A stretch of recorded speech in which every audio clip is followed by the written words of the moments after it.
नमस्कार, मैं डॉक्टर सृष्टि गौतम संस्कृत कक्षा में आपका स्वागत करती हूँ। आज हम मध्य प्रदेश बोर्ड की कक्षा 7वीं की सुलभ संस्कृत के द्वितीय पाठ का अभ्यास अर्थात प्रश्नोत्तर करेंगे। क्योंकि पिछले वीडियो में हम इस पाठ का अध्ययन कर चुके हैं, जो बच्चे इस पाठ को नहीं पढ़े हैं वो हमारा पिछला वीडियो देख सकते हैं। तो अभ्यास प्रारंभ करते हैं। इसका पहला प्रश्न है, एक पदेन उत्तरम लिखत। एक पद में उत्तर लिखना है। सप्ताहे कति दिनानि भवन्ति। सप्ताह में कितने दिन होते हैं? उत्तर है सप्त अर्थात 7। कति तिथियां भवन्ति। कितनी तिथियां होती हैं? उत्तर है 5 10 अर्थात 15।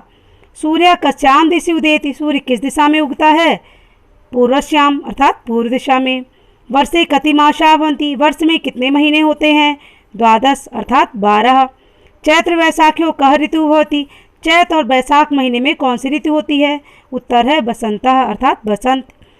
अब हम देखेंगे एक वाक्य उत्तरम लिखत। इस प्रश्नों के उत्तर हमें एक वाक्य में लिखने हैं। इन प्रश्नों के उत्तर भी एक पदेन जैसे ही होते हैं। इनमें आप ध्यान दीजिए, मैंने प्रश्नवाचक शब्दों में अंडरलाइन की हुई है। पूरा प्रश्न उतार के केवल प्रश्नवाचक शब्दों में ही उत्तर लिख देंगे तो हमारा पूर्ण वाक्य बन जाएगा। जैसे माघ फाल्गुनियों कह ऋतु भवति। माघ और फाल्गुन महीने में कौन सी ऋतु होती है? तो उत्तर देखिए, मैंने वही लिख दिया है माघ फाल्गुनियों जैसा प्रश्न है। कह के स्थान पे मैंने लिख दिया शिशिरः। तो माघ फाल्गुनियों शिशिरः ऋतु भवति। पूरा उत्तर उतार के केवल प्रश्नवाचक शब्द आपको पहचानने हैं और वहाँ पे उत्तर लिख देने हैं, जिस तरह आपका पूरा वाक्य बन जाएगा।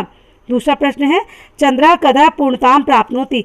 चंद्रमा कब पूर्णता को प्राप्त करता है, अर्थात पूरा चंद्रमा कब होता है? उत्तर है चंद्रा पूर्णिमायाम पूर्णताम प्राप्नोति। चंद्रमा पूर्णिमा के दिन पूर्णता को प्राप्त करता है। अमावस्या कस्मिन् पक्षे भवति। अमावस्या किस पक्ष में होती है? उत्तर है अमावस्या कृष्ण पक्षे भवति। अमावस्या कृष्ण पक्ष में होती है। कौ द्वौ पक्षौ भवतः। कौन से दो पक्ष होते हैं? उत्तर है शुक्ल पक्ष कृष्ण पक्ष च इति द्वौ पक्षौ भवतः। शुक्ल पक्ष और कृष्ण पक्ष ये दो पक्ष होते हैं। प्रश्न नंबर 3 है, उचित युग्म निर्माणम कुरुतु। जो सही है उसको उसी तरह जोड़ना है। जैसे श्रावण मासे, तो सावन के महीने में कौन सी ऋतु पड़ती है? वर्षा ऋतु। मार्गशीर्ष मासे, मार्गशीर्ष महीने में कौन सी ऋतु पड़ती है? हेमंत ऋतु। चैत्र मासे, चैत्र मास में कौन सी ऋतु पड़ती है?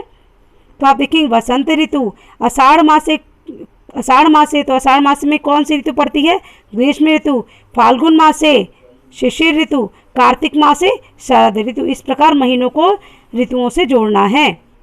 अब आगे बढ़ते हैं। प्रश्न नंबर 4 है, अधोलिखितेषु समुचितम पदम चित्वा रिक्त स्थानानि पूरयत। ये जो पद दिए गए हैं समुचित पद, उनमें से जो सही है उनको रिक्त स्थानों में भरना है। जैसे शुक्ल पक्षे रिक्त स्थान तिथि होती। शुक्ल पक्ष में तिथि होती है कौन सी? अमावस्या या पूर्णिमा? तो शुक्ल पक्ष में पूर्णिमा तिथि होती है। ज्येष्ठ मासानंतरम मासवती। ज्येष्ठ महीने के बाद कौन सा महीना आता है? श्रावण या आषाढ़? तो आषाढ़ आता है। सप्ताहे दिनानि भवन्ति। सप्ताह में दिन होते हैं। नव या सप्त? तो सप्त होते हैं। शुक्ल पक्षे चंद्र क्रमशः क्षीयते अथवा वर्धते। तो वर्धते। शुक्ल पक्ष में बढ़ता है, कृष्ण पक्ष में घटता है। पक्षे तिथियां रिक्त स्थान भवन्ति। षोडश पंचदश। तो एक पक्ष में 15 तिथियां होती हैं। तो उत्तर है पंचदश। प्रश्न नंबर 5 है, निम्नलिखित शब्दानाम पर्याय शब्दान लिखत। निम्नलिखित शब्द हैं उनके पर्यायवाची शब्द लिखने हैं। जैसे सूर्य का दिया हुआ है सूर्य, रवि भानु। चंद्र का है चंद्र, शशि शशांका मयंका।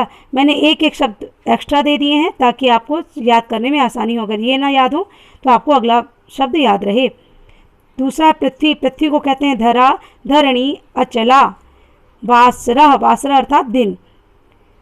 वासरः कहते हैं दिवसः, दिनम वारः। निशा अर्थात रात्रि, रात। रजनी, राका, रात्रि। प्रश्न नंबर 6 है, पाठे आगतान अव्यान शब्दान चित्वा पंचवाक्यान लिखत। पहले आपको पाठ में आए हुए अव्यय को ढूंढना है, फिर उनसे 5 प्रकार के वाक्य बनाने हैं। जैसे चा, चा पाठ में आया है, ये अव्यय है, इससे शब्द दिया गया है, वाक्य दिया गया है। मासे शुक्ल पक्ष कृष्ण पक्ष चा भवति। महीने में शुक्ल पक्ष और कृष्ण पक्ष होते हैं। इसको पढ़ने के लिए हम कॉपी का प्रयोग करेंगे। मैंने यहाँ पे उदाहरण दिया है, आप अपने हिसाब से भी नए शब्द नए वाक्य बना सकते हैं। पंच वाक्य मैंने लिखा है। जैसे चा का उदाहरण पढ़ लिए, यथा, यदा, यदा सूर्य उदेति, उदेति जब सूर्य उगता है। तदा, तदा अहम व्यायाम करोमि, तब मैं व्यायाम करता हूँ या करती हूँ। अत्र, अत्र बहुपुस्तकानि सन्ति, यहाँ पर बहुत सी पुस्तकें हैं। तत्र तत्र वृक्षाः सन्ति, वहाँ बहुत से वृक्ष हैं। यथा सः यथा निर्दिष्टः तथा अहम करोमि, वह जैसा आदेश देता है वैसा मैं करता हूँ। प्रश्न नंबर 7 है, रिक्त स्थान को भरना है। इसका नाम क्रम से लिखना है। यह पूरे पाठ का सार है। ये पहला है वसंत, इसमें सारी ऋतुएं लाइन से भरनी है। जैसे वसंत के बाद क्या आएगा? ग्रीष्म। वर्षा, वर्षा के बाद शरद, शरद के बाद हेमंत, फिर शिशिर। वार लिखने हैं तो शनिवार, शनिवार के बाद क्या आएगा? रविवासरः, सोमवासरः, मंगलवासरः, बुधवासरः, गुरुवासरः, शुक्रवासरः। यहाँ गा में महीनों के नाम लिखने हैं तो चैत्रः, वैशाखः, ज्येष्ठः, आषाढ़ः, श्रावणः, भाद्रपदः, आश्विनी, कार्तिकः, मार्गशीर्षः, पौषः, माघः, फाल्गुनः। घा में आपको गिनती लिखनी है 1 से 20 तक। एकादश, द्वादश, त्रयोदश, चतुर्दश, पंचदश, षोडश, सप्तदश, अष्टादश, नवदश, विंशतिः।